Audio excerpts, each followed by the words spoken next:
বিশাল আকার কড়াইতে একসঙ্গে মেশানো হয় কাঁচামাল।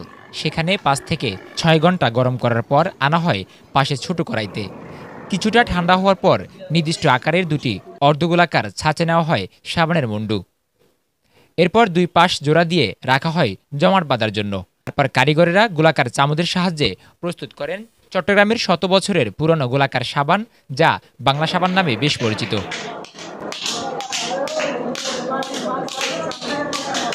বন্দরনগরের চাকতাই, রাজাখালী, চাউলপট্টি এলাকায় হাঁটলে দেখা মিলবে কয়েকটি বাংলা সাবান ফ্যাক্টরির, যেখানে দিনভর কারিগরদের ব্যস্ততার পর সাধারণ ক্রেতারা হাতে পায় বাংলা সাবান। শত বছরের প্রাচীন এই বাংলা সাবান একসময় ছিল শুধু চট্টগ্রামে নয়, বাংলার প্রতিটি ঘরে ঘরে।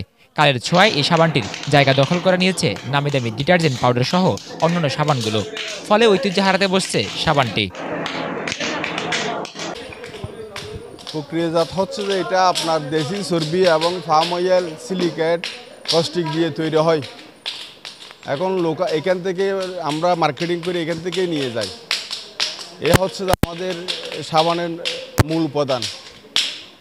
দেশি চর্বি এবং সিলিকেট, কস্টিক এগুলো দিয়ে সাবান তৈরি, ফার্ম অয়েল এগুলো দিয়ে তৈরি হয়।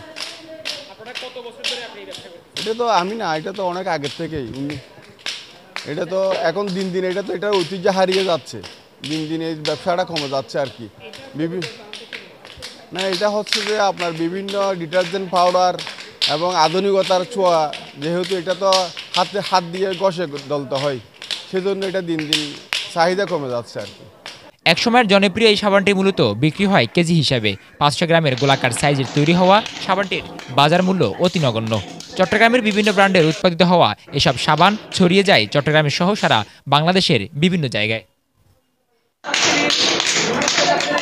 নূর নবী শাওন, ভোরের পাতা, চট্টগ্রাম।